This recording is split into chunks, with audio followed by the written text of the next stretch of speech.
ચાલો વિદ્યાર્થી મિત્રો, હવે આપણે જોઈએ ટોપિક 5.7 વેગમાનનું સંરક્ષણ. એક ખૂબ જ અગત્યનો અને ઇન્ટરેસ્ટિંગ ટોપિક છે. જો વિદ્યાર્થી મિત્રો જ્યારે આપણે શબ્દ વાપરીએ સંરક્ષણ, એનો મતલબ એમ થાય કે તે રાશિ અચળ રહેતી હોય. તો અહીં વેગમાનનું સંરક્ષણ કહ્યું છે, તો એનો મતલબ એમ થાય છે કે વેગમાન છે એ અચળ રહે છે હંમેશા. આ નિયમને સમજીએ એ પહેલા એક વાત કહી દઉં કે વેગમાનનું સંરક્ષણ, આ નિયમ એ સાર્વત્રિક નિયમ છે વિદ્યાર્થી મિત્રો. ખૂબ બધા નિયમો છે, પણ બધા નિયમો છે સાર્વત્રિક નથી હોતા. ખૂબ જ ઓછા નિયમો છે કે જે સાર્વત્રિક હોય છે, જેમાં વેગમાનનું સંરક્ષણ એક નિયમ છે. ઇવન ન્યૂટનના ગતિના નિયમો પણ સાર્વત્રિક નથી. ઘણી સ્થિતિઓ એવી છે કે જ્યાં આગળ ન્યૂટનના ગતિના નિયમો પળાતા નથી. હાજી, ન્યૂટનના ગતિના નિયમોમાંના અમુક નિયમ એ અમુક પરિસ્થિતિમાં પળાતા નથી, જેના વિશે આપણે આગળ વાત કરીશું. પણ કહેવાનું એ છે કે ન્યૂટનના ગતિના નિયમો પણ પળાતા ન હોય એવી પરિસ્થિતિઓ રચાય છે, પરંતુ વેગમાનનું સંરક્ષણ ન થતું હોય એવી કોઈ પણ પરિસ્થિતિ હજી સુધી જોવા નથી મળી. માટે વેગમાનના સંરક્ષણનો નિયમ જે છે તેને સાર્વત્રિક નિયમ કહેવામાં આવે છે. હવે આ માટે આ ગન અને આ બુલેટનું ઉદાહરણ આપણે લેશું. તમને ખબર છે કે જ્યારે આ બુલેટ આમ ફાયર થાય, આગળ તરફ ફાયર થાય, ત્યારે ખરેખર ગનને પાછળ તરફ બળ લાગે છે. ભલે બુલેટ છે એ વધારે વેગથી આગળ જાય છે અને ગન છે એ ઓછા વેગથી પાછળ જાય છે. અને એમાં આપણે પકડી રાખેલી હોય ગન, એટલે ગનને બહુ વધારે પાછળ જવા દેતા નથી. પણ કલ્પના કરો કે કોઈક એવી સ્થિતિ ગોઠવેલી છે કે જેમાં ગન અને બુલેટ બંને ફ્રી છે. તો હવે જ્યારે તમે બુલેટને ફાયર કરશો તો આ બુલેટ છે એ આગળ જશે બરાબર, પણ ત્યારે જ ગન છે એ પાછળ જશે. આવી રીતે થશે. ભલે બુલેટ છે એ વધારે વેગથી આગળ જશે, પણ ગન પણ ઓછા વેગથી પાછળ જશે. આનું કારણ શું છે? આનું કારણ એ છે કે જ્યારે બુલેટને આગળ તરફ બળ લાગે છે ત્યારે ગનને પાછળ તરફ એટલું જ બળ લાગે છે. કારણ કે જ્યારે ગનની અંદર દારૂગોળો વિસ્ફોટ પામે એટલે જેટલું બળ છે એ બુલેટને લાગે છે એટલું જ બળ પાછળ તરફ ગનને લાગવાનું જ છે. આ વાતને હું અહીં આકૃતિમાં દર્શાવી દઉં. આ બુલેટને આગળ તરફ બળ લાગે છે, તેને હું નામ આપું FB, ફોર્સ ઓફ બુલેટ. અને આ ગનને જે પાછળ તરફ બળ લાગે છે તેને હું નામ આપી દઉં FG કરીને, ફોર્સ ઓન ગન. આ FG બરાબર. તો અહીં આપણે ન્યૂટનના ગતિના ત્રીજા નિયમ અનુસાર કહી શકીએ કે જેટલું બળ બુલેટને લાગે છે એટલું જ બળ ગનને લાગે છે, પરંતુ વિરુદ્ધ દિશામાં લાગે છે. તો આ વાતને આપણે સૂત્રાત્મક રીતે આમ દર્શાવી શકીએ. હું અહીં લખી શકું કે ન્યૂટનના ગતિના ત્રીજા નિયમ અનુસાર આપણે કહી શકીએ કે FB બરાબર -FG. આને આપણે સદિશ સ્વરૂપે લખવું જોઈએ, કારણ કે આમાં દિશા ખૂબ જ અગત્યની બાબત છે. વળી આમાં એક બીજી વાત, આ બળ બંનેને સરખા સમય સુધી લાગ્યો હશે. ધારો કે બુલેટને આ બળ ડેલ્ટા ટી સમય સુધી લાગ્યો છે, તો ગનને પણ આ બળ ડેલ્ટા ટી સમય સુધી જ લાગશે. બરાબર ને? સમય તો બેનો સમાન જ રહેશે. હવે હું અહીં સૂત્રમાં બંને બાજુએ ડેલ્ટા ટી વડે ગુણી નાખું તો આ સૂત્ર આવી રીતે લખી શકાશે હવે કે FB ડેલ્ટા ટી બરાબર -FG ડેલ્ટા ટી. હવે તમને ખબર છે કે આ તો આઘાતનું સૂત્ર થઈ ગયું, ઇમ્પલ્સ આઘાતનું સૂત્ર થઈ ગયું. બરાબર ને? બળ ગુણ્યા સમય એટલે શું થાય? આઘાત. અને તમને યાદ હશે કે આઘાત બરાબર થાય વેગમાનનો ફેરફાર. એટલે હું અહીં લખી શકું કે આ થશે વેગમાનનો ફેરફાર. શેમાં? બુલેટમાં. બુલેટના વેગમાનમાં ફેરફાર બરાબર માઇનસ અહીં આવશે ડેલ્ટા PG, એટલે કે ગનના વેગમાનમાં થતો ફેરફાર. આ ડેલ્ટા PB એટલે બુલેટના વેગમાનમાં થતો ફેરફાર, અને ડેલ્ટા PG એટલે કે ગનના વેગમાનમાં થતો ફેરફાર. બરાબર. તો ડેલ્ટા PB સદિશ બરાબર માઇનસ ડેલ્ટા PG. હવે આગળ આ સૂત્રને આપણે કંઈક આવી રીતે લખી શકશું. હું પાર્ટીશન કરી લઉં. ચાલો, હવે જો આ વેગમાનનો ફેરફાર છે, વેગમાનનો ફેરફાર એટલે શું? અંતિમ વેગમાન માઇનસ પ્રારંભિક વેગમાન.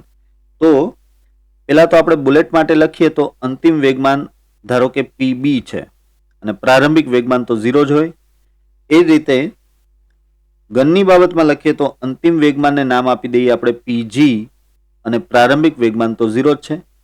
ભાઈ આ ગન અને બુલેટ બંને પહેલા તો સ્થિર જ હતા ને, તો પ્રારંભિક વેગમાન તો બેના શૂન્ય થશે. તો આ સમીકરણ આપણને મળે છે કે PB બરાબર -PG, PB બરાબર -PG, અથવા તમે આમ પણ લખી શકો કે PB પ્લસ PG બરાબર 0. હવે આ એક અગત્યનું પરિણામ મળી રહ્યું છે. તમે એક વાત નોંધ કરી વિદ્યાર્થી મિત્રો કે આ કિસ્સામાં જે પ્રારંભિક વેગમાન હતું, તંત્રનું પ્રારંભિક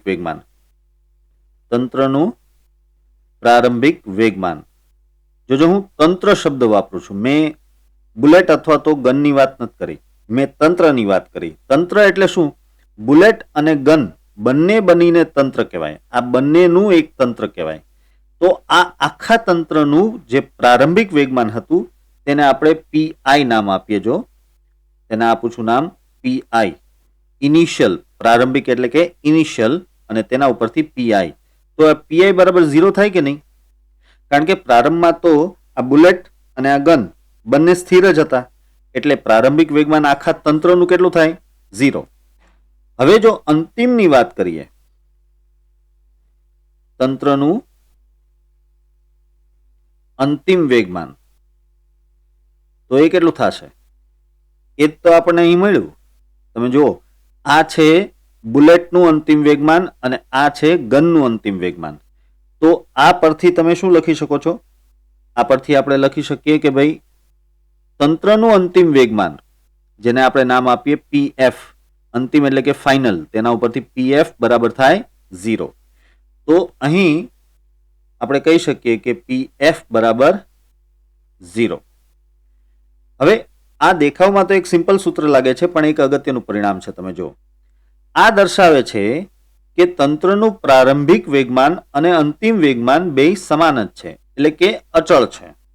એટલે કે તંત્રમાં અંદર ભલે બુલેટને અને ગનને વેગમાન મળ્યો હોય, પણ એમ છતાંય તંત્રનું જે કુલ વેગમાન છે એ તો પહેલા જેટલું હતું એટલું જ રહ્યું છે. એટલે કે પહેલા 0 હતું તો હવે તે 0 જ છે. આ દરમિયાન એક ખાસ વાત યાદ રાખજો વિદ્યાર્થી મિત્રો કે અહીં તમે બાહ્ય બળ લગાડતા નથી. આ વસ્તુ ત્યારે શક્ય બને છે જ્યારે બાહ્ય બળ ન હોય. હું અહીં લખી નાખું એ પણ કે આ બંનેમાં બાહ્ય બળ 0 છે. બાહ્ય બળ F એક્સટર્નલ એવું નામ આપીએ આપણે, તો F એક્સટર્નલ બરાબર 0 છે. કોઈ જાતનું બાહ્ય બળ આમાં લાગતું નથી. તો જ્યારે તંત્ર પર કોઈ જાતનું બાહ્ય બળ લાગતું ન હોય ત્યારે તંત્રનું વેગમાન અચળ રહે છે. એટલે કે જે પ્રારંભિક વેગમાન હોય તે જ અંતિમ વેગમાન પણ રહે છે. એ વાતને અહીં દર્શાવી દઉં કે તેથી PI બરાબર PF, અંતિમ વેગમાન અને પ્રારંભિક વેગમાન બંને સમાન, જ્યારે F એક્સટર્નલ બરાબર 0 હોય. અને આ જ છે વેગમાનના સંરક્ષણનો નિયમ કે જો તંત્ર પર લાગતું બાહ્ય બળ 0 હોય તો તંત્રનું કુલ વેગમાન અચળ જળવાઈ રહે છે. આ વિધાનને આપણે નોંધી લઈએ. જો આ વિધાન આ રીતે થશે, વેગમાનના સંરક્ષણનો નિયમ, અલગ કરેલા તંત્રનું કુલ વેગમાન અચળ જળવાઈ રહે છે. આમ તો તમે વિશેષમાં એમ પણ કહી શકો કે આંતરક્રિયા કરતા કણોથી બનેલા તંત્ર માટે અલગ કરેલા તંત્રનું કુલ વેગમાન અચળ રહે છે. જો આ અલગ કરેલું તંત્ર એટલે શું સમજો? અલગ એટલે અલગ મૂકેલું એમ નહીં. અલગ કરેલું તંત્ર એટલે કે જેના ઉપર બાહ્ય બળ લાગતું ન હોય અથવા તો જે બહાર કોઈ બળ ન લગાડતું હોય. એટલે ટૂંકમાં જેના ઉપર આ બાહ્ય બળ આપણે જે દર્શાવ્યું હતું, બાહ્ય બળ F એક્સટર્નલ 0 રહેતું હોય તેને અલગ કરેલું તંત્ર કહેવાય. આ શબ્દ યાદ રાખજો, વારંવાર આવશે કે અલગ કરેલું તંત્ર એટલે જેના ઉપર કોઈ બાહ્ય બળ લાગતું ન હોય. તો આવા તંત્રના કિસ્સામાં કુલ વેગમાન અચળ જળવાઈ રહે છે. જો આપણા ગન અને બુલેટના કિસ્સામાં બાહ્ય બળ નહોતું લાગતું, કદાચ તમે એમ વિચારો કે ભાઈ બાહ્ય બળ તો લાગ્યું કહેવાય ને, આપણે ટ્રિગર દબાયું છે, નહીં. તમે ટ્રિગર દબાવ્યું ત્યારે બાહ્ય બળ લગાડ્યું બરાબર, પણ એ બાહ્ય બળથી અંદર વિસ્ફોટની પ્રક્રિયા ચાલુ થઈ. હવે વિસ્ફોટ થયો ત્યાંથી શરૂઆત કરીએ તો હવે કોઈ બાહ્ય બળ લાગ્યું નથી. વિસ્ફોટમાં જે બળ ઉત્પન્ન થયું છે તે તો તેના દારૂગોળાનું આંતરિક બળ છે અને એ બળ છે એ બંનેને લાગ્યું છે, એટલે અહીં કોઈ બાહ્ય બળ લાગ્યું કહેવાય નહીં. તો જો બાહ્ય બળ નથી લાગ્યું તો તેનું વેગમાન છે એ અચળ જળવાઈ રહેશે, જે તમે અહીં જોઈ શકો છો કે પ્રારંભિક વેગમાન તંત્રનું અને અંતિમ વેગમાન તંત્રનું બંને 0 છે. જો અહીં તંત્રનું કુલ વેગમાન અચળ જળવાઈ રહેવું જોઈએ, એમ નહીં કે 0 રહેવું જોઈએ. હું તમને એક બીજી વાત કહું. દાખલા તરીકે આ ગન લઈને તમે જીપ ઉપર જઈ રહ્યા છો. જીપ અને ગનની દિશા એક જ છે, મીન્સ કે જે દિશામાં બુલેટ ફાયર કરવામાં આવે છે તે જ દિશામાં આ જીપને લઈ જઈ રહ્યા છે. જીપ છે અચળ વેગથી ગતિ કરી રહી છે. તો હવે સમજો, આ સ્થિતિમાં ગન અને બુલેટ બંને પહેલાથી વેગ ધરાવે જ છે. બુલેટ ફાયર કર્યા પહેલા જ બંનેને વેગ છે, એટલે કે બંનેનું પ્રારંભિક વેગમાન છે એ શૂન્ય નથી. તો આ જગ્યાએ પીઆઈ બરાબર 0 ની જગ્યાએ તમારે કંઈક મૂલ્ય લખવું પડશે. દાખલા તરીકે એક્સ. ધારો કે આ બુલેટનું અને ગનનું પ્રારંભિક જે વેગમાન છે એ એક્સ છે, બરાબર. હવે તમે એ જ પરિસ્થિતિમાં બુલેટ ફાયર કરી નાખો છો. તો હવે તમે જ્યારે એના અંતિમ વેગમાનો માપશો, મીન્સ કે બુલેટનું અંતિમ વેગમાન અને ગનનું અંતિમ વેગમાન માપશો બુલેટ ફાયર થઈ ગયા પછી, તો તે બેનો સરવાળો પણ એક્સ જ આવતો હશે. મીન્સ કે ફરીથી પીએફ એટલે કે અંતિમ વેગમાન જે છે એ એક્સ જ આવશે. તો જે પ્રારંભિક વેગમાન હતું એક્સ, એ જ અંતિમ વેગમાન પણ થઈ ગયું એક્સ. એટલે કહેવાનો મતલબ એમ છે કે અહીં કુલ વેગમાન જે છે એ અચળ જળવાઈ રહેવું જોઈએ, 0 જળવાઈ રહેવું જોઈએ એવી વાત નથી. ચાલો હવે આગળ વધીએ. વેગમાનના સંરક્ષણના નિયમનો એક બીજો બહુ સરસ ઉપયોગ છે, એ છે સંઘાતમાં. સંઘાત એટલે કે અથડામણ. આ સંઘાત વિશે આપણે ચેપ્ટર 6માં ભણીશું. અત્યારે એક વાત આપણે જરા એના વિશે સમજી લઈએ. જો જ્યારે બે પદાર્થો અથડાય તો તેને સંઘાત કહેવાય, અને આ અથડામણ બાદ ફરી પાછા બંને પદાર્થોને કંઈક ને કંઈક વેગ હોય, એટલે આ જે વેગ છે, આ જે વેગમાન છે તે આપણે વેગમાનના સંરક્ષણના નિયમની મદદથી ખૂબ સરળતાથી મેળવી શકીએ. દાખલા તરીકે જો અહીં આ એક પદાર્થ છે, એ પદાર્થ જે જમણી તરફ આમ ગતિ કરી રહ્યો છે, આમ જમણી તરફ ગતિ કરી રહ્યો છે, માટે તેનો જમણી તરફનું વેગમાન જે છે એ પી એ વડે દર્શાવેલું છે. ભાઈ જમણી તરફ વેગ હોય તો જમણી તરફ જ વેગમાન હશે, નામ આપ્યું પી એ. અને આ જે બીજો પદાર્થ છે એ ડાબી તરફ ગતિ કરી રહ્યો છે આવી રીતે, તો તેને ડાબી તરફ વેગ હશે, એટલે કે ડાબી તરફ તેને વેગમાન હશે, જેને નામ આપ્યું આપણે પીબી. હવે ધારો કે આ બંને અથડાય, ત્યારબાદ બંને વિરુદ્ધ દિશામાં ગતિ કરે છે, મીન્સ કે આ અથડામણ બાદ એ પદાર્થ પાછો બાઉન્સ થાય છે અને આ બી પદાર્થ આ બાજુ બાઉન્સ થાય છે. તો એ સમયે જે તેના અંતિમ વેગમાનો હશે એ અંતિમ વેગમાનોને હું અહીં દર્શાવી દઉં. ધારો કે એ પદાર્થનો જે અંતિમ વેગમાન છે તેને આપણે નામ આપીએ પીએ ડેશ, અને બી પદાર્થનો જે અંતિમ વેગમાન છે તેને આપણે નામ આપીએ પીબી ડેશ. તો અહીં પણ વેગમાનના સંરક્ષણનો નિયમ પળાય છે એ વાત આપણે સાબિત કરવા જઈ રહ્યા છીએ, અને તેનાથી આપણને શું ફાયદો થાય ગણતરીઓમાં તે આપણે જોશું.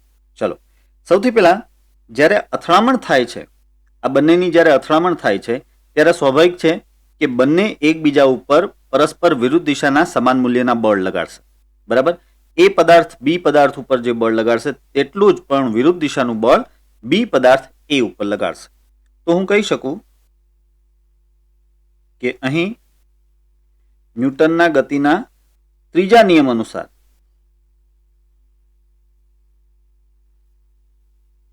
એફ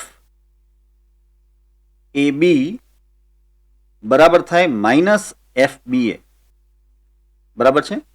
એફ એ બી એટલે શું? બી વડે એ પર લાગતું બળ, અને એફ બી એટલે શું? એ વડે બી પર લાગતું બળ. આ બંને પરસ્પર વિરુદ્ધ દિશાના હશે અને સમાન મૂલ્યના હશે, એ વાત આપણે જાણીએ છીએ. વળી આ બળો બંને પર સમાન સમય સુધી લાગ્યા હશે. ધારો કે બંને પર ડેલ્ટા ટી જેટલા સમય સુધી આ બળ લાગે છે, તો હું આ સમીકરણને બંને બાજુએ ડેલ્ટા ટી વડે ગુણી નાખું. આ F A B delta T બરાબર માઇનસ એફ બી એ ડેલ્ટા ટી, બરાબર છે. પણ તમે જોઈ શકો છો કે આ એફ ડેલ્ટા ટી એટલે શું? આઘાત, ઇમ્પલ્સ. અને આ ઇમ્પલ્સ કેટલો હોય? હંમેશા વેગમાનના ફેરફાર જેટલો. એટલે આ બાજુ હું લખું છું ડેલ્ટા પી એ બરાબર માઇનસ ડેલ્ટા પી બી. બરાબર છે. હવે ડેલ્ટા પી એ એટલે શું? એના વેગમાનમાં થયેલો ફેરફાર, એટલે કે તેનું અંતિમ વેગમાન પી એ ડેશ માઇનસ પ્રારંભિક વેગમાન પી એ બરાબર આ બાજુ લઈએ તો માઇનસ ડેલ્ટા પી બી એટલે શું? બીનું અંતિમ વેગમાન પી બી ડેશ માઇનસ તેનું પ્રારંભિક વેગમાન પી બી. બરાબર છે. હવે તમે સાદુરૂપ આપો તો આ સમીકરણને તમે આવી રીતે ગોઠવી શકશો. આ થઈ જશે પી એ પ્લસ પી બી.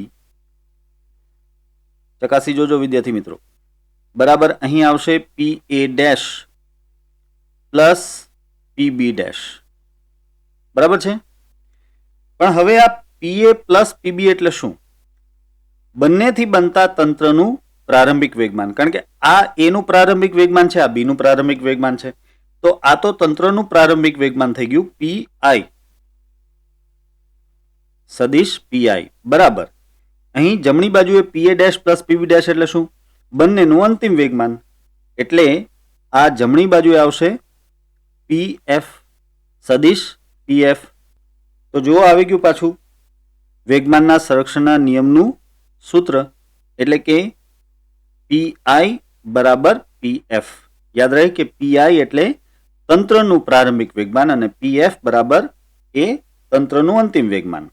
તો આ દર્શાવે છે કે આવા કિસ્સામાં પણ તંત્રનું પ્રારંભિક વેગમાન અને તંત્રનું અંતિમ વેગમાન સમાન જ જળવાઈ રહે છે. હવે ખરેખર તો આપણે આ સૂત્રો ઉપરથી આગળ વધીને દાખલાઓ સોલ્વ કરીશું કે જેમાં આપણે આવા સંઘાતના કિસ્સાઓમાં પદાર્થનો અંતિમ વેગ અથવા તો પ્રારંભિક વેગ એવું કાંઈ પણ શોધવાનું હોય તો એ શોધી શકીએ છીએ. મીન્સ આપણે ખરેખર કોઈ પણ સંઘાત માટે એવું કહી શકશું કે ભાઈ પીઆઈ બરાબર પીએફ. તો એ પરથી આમ ઉપર તરફ જઈ શકાય. મીન્સ કે પીઆઈ બરાબર પીએફ છે તો પીએ પ્લસ પીબી બરાબર પીએ ડેશ પ્લસ પીબી ડેશ લખી શકીએ.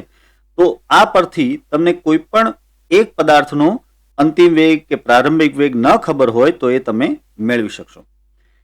તો આ રીતે વેગમાનના સંરક્ષણનો નિયમ એ સંઘાતના કિસ્સામાં પણ પળાય છે તે આપણે જોયું.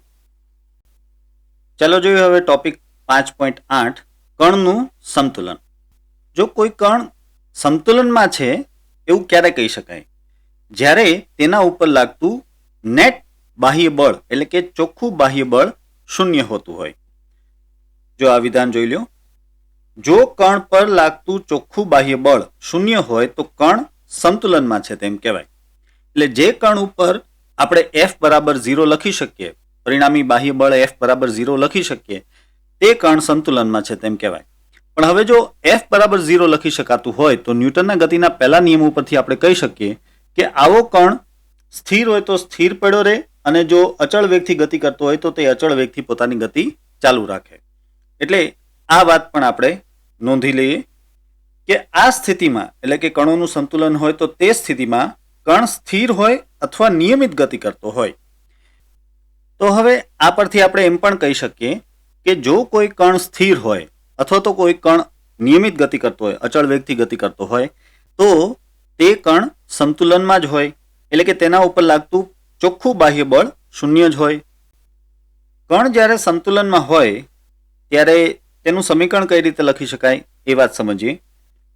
જો અહીં એ માટે આપણે એક કણ દર્શાવીએ અને ધારો કે આ કણ ઉપર બે બળો પરસ્પર વિરુદ્ધ દિશામાં લાગી રહ્યા છે. આ રીતે આ છે બળ F1 અને આ છે બળ F2 બરાબર, અને આ છે કણ P.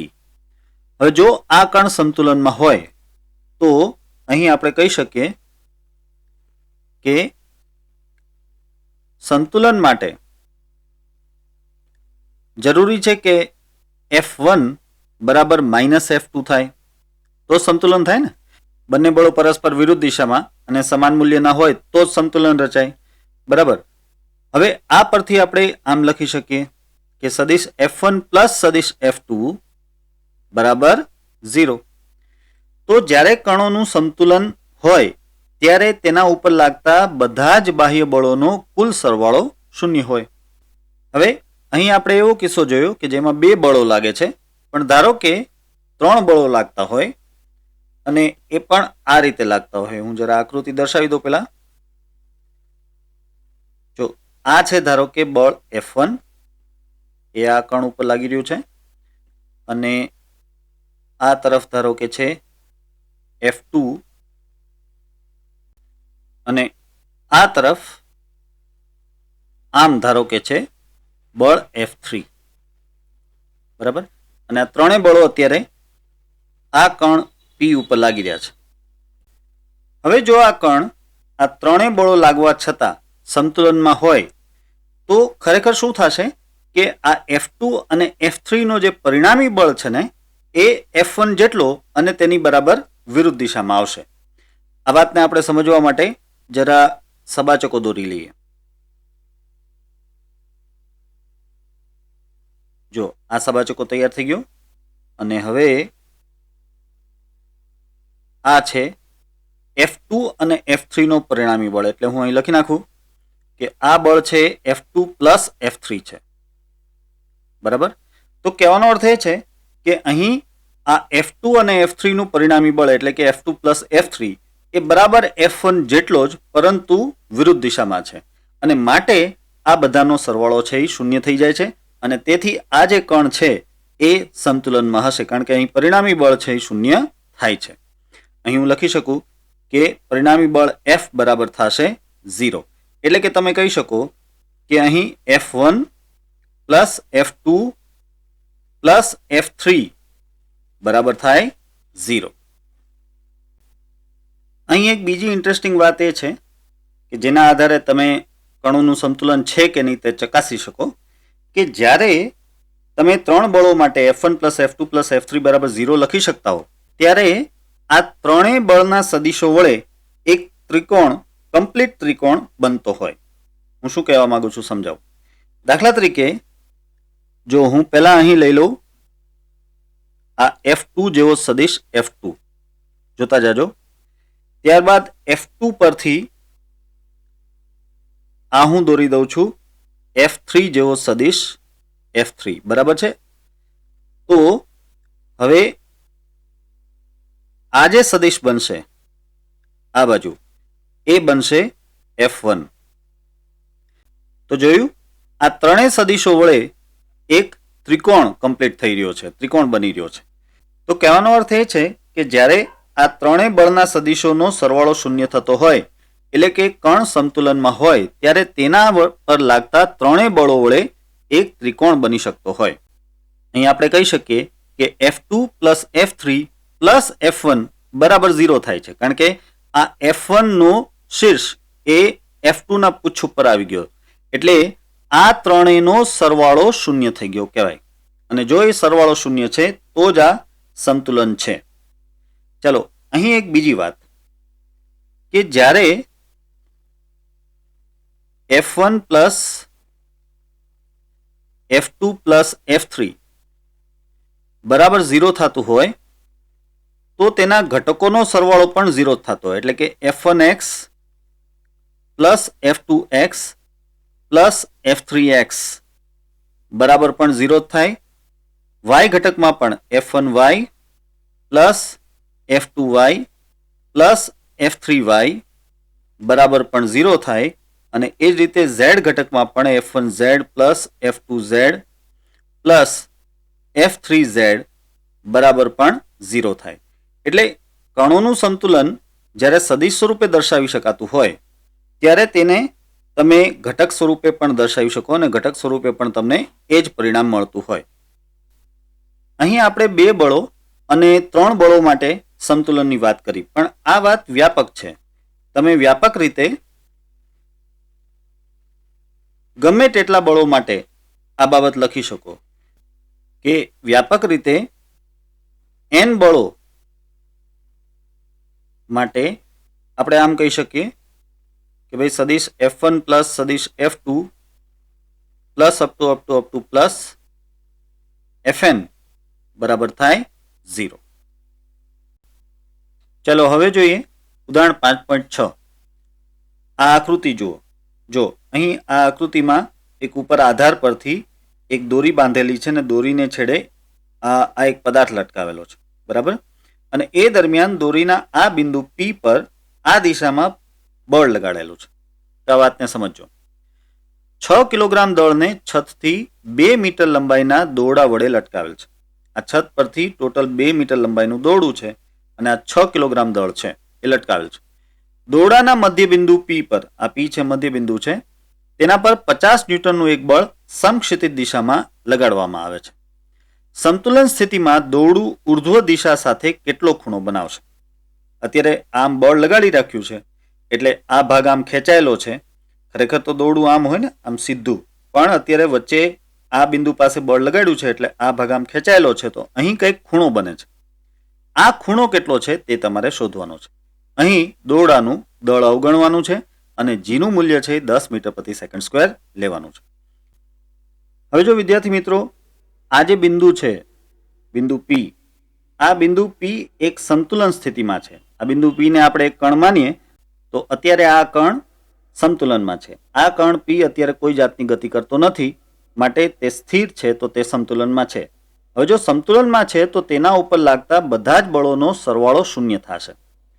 હવે આ વાતમાં આગળ વધીએ એ પહેલા એક વસ્તુને સમજી લઈએ, આખી ઘટનાને સમજી લઈએ. જો અહીં આ 6 કિલોગ્રામનું વજન લટકાવેલું છે, બરાબર, તેના હિસાબે શું થાય કે દોરી આમ ખેંચાય. જ્યારે દોરી નીચે તરફ ખેંચાય ને ત્યારે દોરીમાં તણાવ બળ ઉત્પન્ન થાય. આ તણાવ બળની વાતને પહેલા હું સમજાવી દઉં. દાખલા તરીકે આ છત પરથી એક દોરી વડે તમે કોઈ પદાર્થ લટકાવ્યો છે.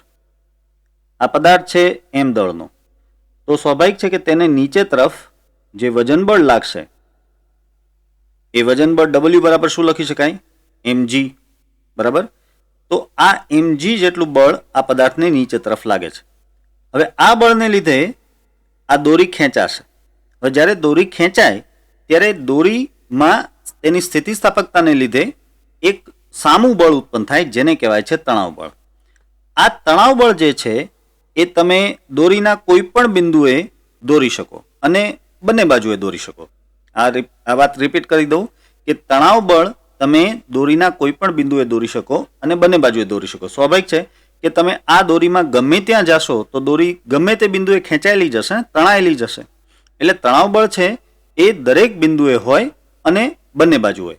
માત્ર આ જે બે બિંદુઓ છે, આ એક ઉપરનું બિંદુ અને આ એક નીચેનું બિંદુ, એ જ બે બિંદુ એવા છે કે જેમાં તણાવ બળ છે એ આમ હોય.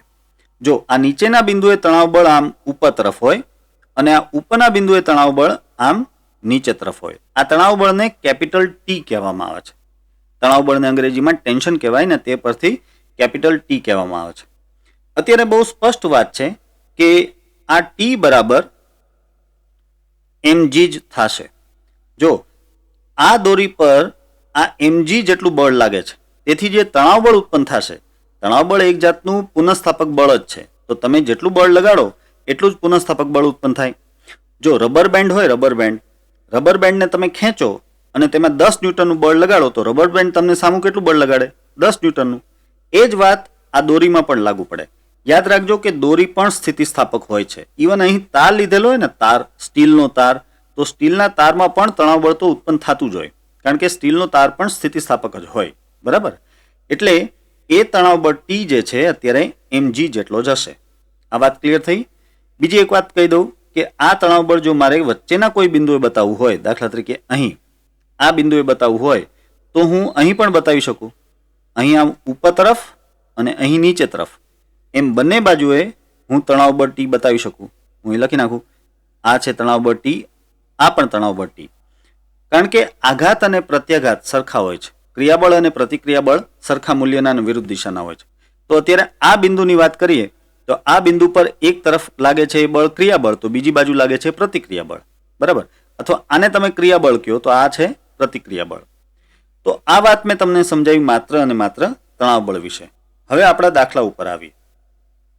જો અહીંયા આગળ, કારણ કે આ દોરી આમ ખેંચેલી છે, માટે આમાં દોરીમાં આ ભાગમાં અને આ ભાગમાં તણાવ બળ સરખા નહીં થાય.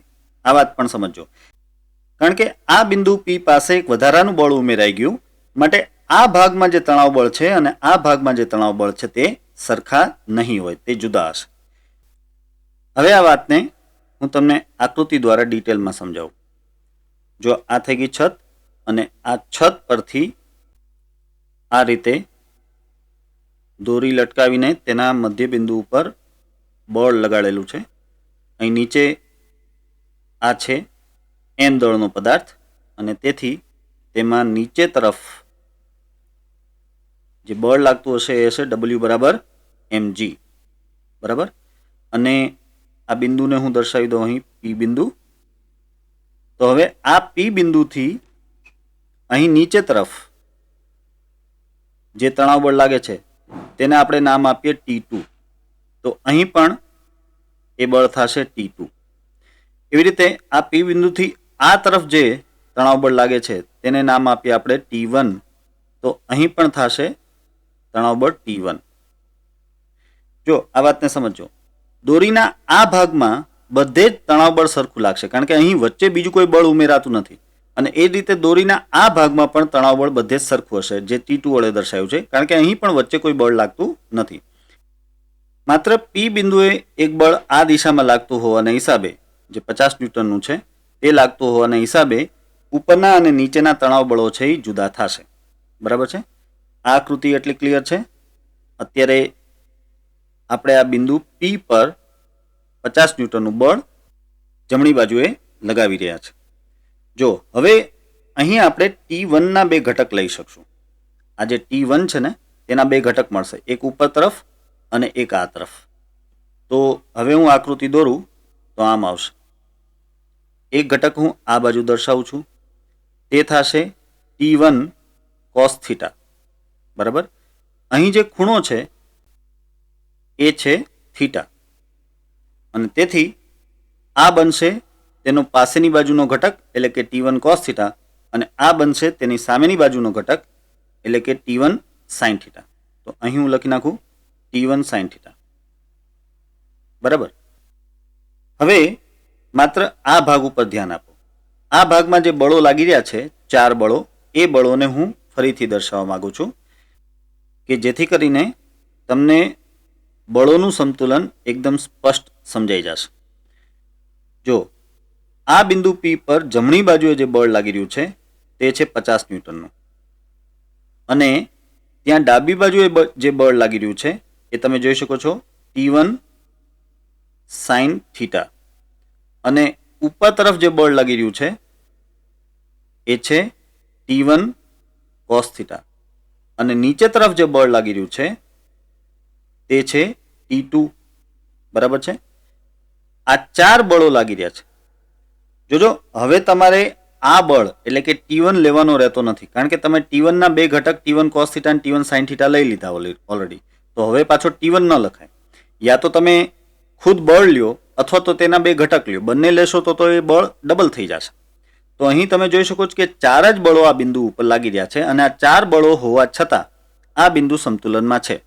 એનો મતલબ એમ થયો કે x દિશામાં લાગતા આ બંને બળો આ બિંદુને સંતુલનમાં રાખે છે. તેથી આ 50 ન્યૂટન અને T1 sin થીટા એ બે સરખા હોવા જોઈએ. તેમજ y દિશામાં પણ આ બિંદુ સંતુલનમાં છે. તો તેનો મતલબ એમ થાય કે ઉપર તરફનું આ T1 cos થીટા અને નીચે તરફનું આ T2 એ પણ સમાન હોવા જોઈએ. આટલું ક્લિયર છે. બીજી એક વાત, આ T2 જે છે એ સ્વાભાવિક છે કે mg જેટલો થશે, W જેટલો થશે. અહીં આપણે વાત કરી હતી આ ઉપર કે T બરાબર શું થાય mg.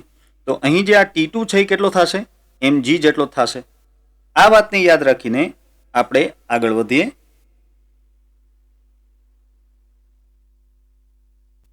જો આ જે રીત આપણે વાપરી રહ્યા છીએ તે રીત બરાબર યાદ રાખજો કારણ કે આવા દોરી પરથી પદાર્થ લટકાવેલો હોય એવા ઘણા બધા દાખલાઓ અને MCQ તમે આગળ જોશો. હવે આગળ વધીએ તો એક વાત સૌથી પહેલા હું અહીં લખી લઉં કે અહીં T2 જે છે એ W જેટલો છે ને W કેટલો છે mg જેટલો છે. m કેટલો છે 6 કિલોગ્રામ છે ને અને g નું મૂલ્ય 10 લેવાનું છે માટે T2 બરાબર થઈ જાય છે 60 ન્યૂટન. તો ચાલો મને T2 મળી ગયો. હવે આકૃતિ પરથી આપણે એક વાત કહી શકીએ કે ભાઈ T1 sin થીટા બરાબર 50 ન્યૂટન. બરાબર છે ને. આ T1 sin થીટા કેટલો હશે 50 ન્યૂટન જેટલો જ હશે. અને આ T1 cos θ કેટલો હશે? T2 જેટલો હશે. તો એ પણ હું લખી નાખું કે ભાઈ T1 cos θ બરાબર T2 હશે, પણ T2 તો 60 ન્યૂટન છે, તો આ 60 લખી નાખીએ. હવે તમે આ બંનેનો ગુણોત્તર લઈ લો. આ બંનેનો ગુણોત્તર લેતા શું મળે? sin θ ના છેદમાં cos θ એટલે કે tan θ. ભાઈ T1 તો ઉડી જશે અને આ વધે 50 ના છેદમાં 60 એટલે કે 5 ના છેદમાં 6. તો હવે આ પરથી θ બરાબર તમને મળે tan ઇન્વર્સ 5 ના છેદમાં 6 અને આ પરથી તમને ખૂણો મળશે 40 ડિગ્રી. તો આ છે આપણો જવાબ કે અહીં જે ખૂણો બનશે એ બનશે 40 ડિગ્રીનો. અત્યારે આ આકૃતિમાં અહીં જે ખૂણો બને છે 40 ડિગ્રી છે, માટે સ્વાભાવિક છે કે અહીં જે ખૂણો બનશે, આ જગ્યાએ જે ખૂણો બનશે તે પણ 40 ડિગ્રી હશે. બરાબર છે? તો આ સાથે વિદ્યાર્થી મિત્રો આજનો આ લેક્ચર અહીં સમાપ્ત કરીએ આપણે. અને આ સાથે તમને જણાવી દઉં કે આ બધા ટોપિકના પ્રશ્નોત્તરની PDF ની લિંક ડિસ્ક્રિપ્શનમાં રાખેલી છે, તે તમે ડાઉનલોડ કરીને તેમાંથી લખી શકશો.